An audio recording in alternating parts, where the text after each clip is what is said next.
So it's pretty obvious from the title of this video. This video is going to be about Glenn Pendlay's beginning weightlifting program. And it's I have some stuff highlighted here on this page. This is from the article that will be in the description. It's basically 3 days a week, every other day. You're going to be squatting every workout like most weightlifters do. I do in the beginning because my leg strength is pretty awful, so I prioritize that. Here in the box, circle, box, whatever. Well, I guess it's a box. It says the exercise order, and that's basically what the program goes off of. I just have some important stuff highlighted here. It's important to do the actual lift often, because that's what you're going to be doing in competition, so you got to practice it. I mean, if you just do, like, variations all the time, it'll help, but it'll definitely not be, it won't simulate the competition at all. And also, back squats are done twice as often as front squats. That's just, from what he says, they're just better for overall leg strength. And you're going to be front squatting a lot more since you're going to be cleaning, so that's his logic behind it. And the complexes, this is exercise 4 complexes. They're just basically assistance exercises that you think will help you. So he puts like plyometric exercises like box jumps or long jumps, ab exercises or lower back exercises like reverse hypers and planks, or even condition exercises with kettlebells, so like kettlebell snatches or kettlebell swings. And last thing he recommends is even like prehab exercises for your shoulders with bands. This next picture we have like the actual template. So as you can see here, you snatch every day pretty much, or snatch variation, and you're going to clean and jerk pretty much every day or do some sort of variation. And the complexes are all up to you. And here writes obviously that the template may need modification for some lifters. The example he uses is if the lifter can't do a front squat properly because of the flexibility issues with the wrists. So they work on flexibility a lot more until they can do it, and they might substitute it with a back squat, which makes sense. I mean, there's no reason to do something you're not able to do if you can't do it properly. Next slide is let me read this. Oh, okay. This is the one about how he always says usually the hang exercises they do from below the knee for beginners, because that helps with the positioning a lot more. And with the pulls, they do before lift usually. Like they'll do a pull and then they'll do a hang clean or a hang snatch right after. And he says a lot of that helps with premature elbow bend.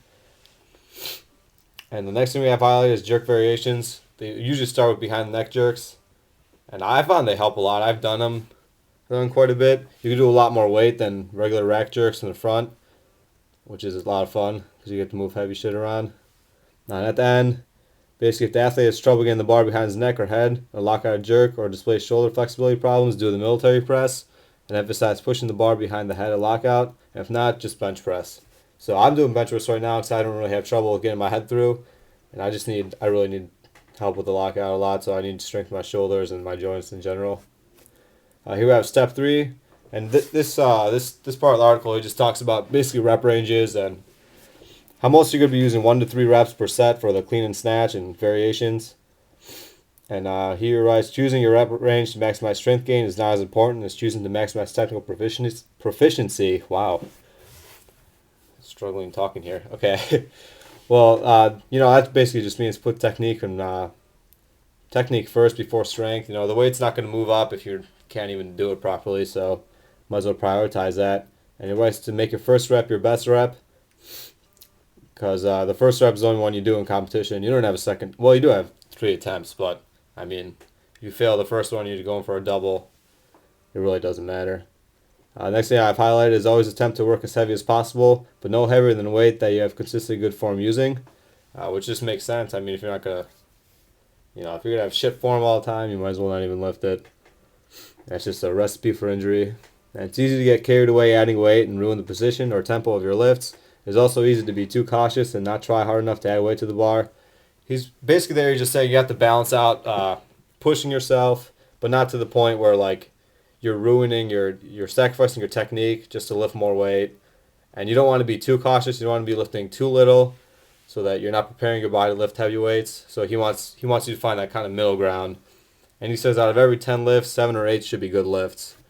So that just gives you a basic guideline, like these are the reps you should be hitting, these are the weights you should be hitting, and to not go too heavy and not go too light, because it's important to go heavy. I mean, especially if you're competing, you're not going to be lifting light weights, you're going to be trying to go for maximal efforts. Maybe not on the first attempt, but eventually on the third attempt. Here he recommends, at the end of part 3, to use more of a linear progression for mainly the strength exercises like the bench or the overhead press or even the squatting. So you should increase the weight each workout in a linear fashion. And if not successful, reset the weight by lowering it between 10 and 20% and start the linear progression over again. So I always do a linear progression. I like that better. You can push yourself every workout, so that's why I really prefer, and that's what he recommends. So that's basically the overview of the program. If you want, there's going to be a link in the description, like I said, with all the details of the program, and you can look it over. You can customize it. I might link in the description my version of it. I have like an optional 4th day where I do power snatches and power cleans and maybe some accessory exercises. So yeah, that's basically it. So hope you liked the video, and peace out.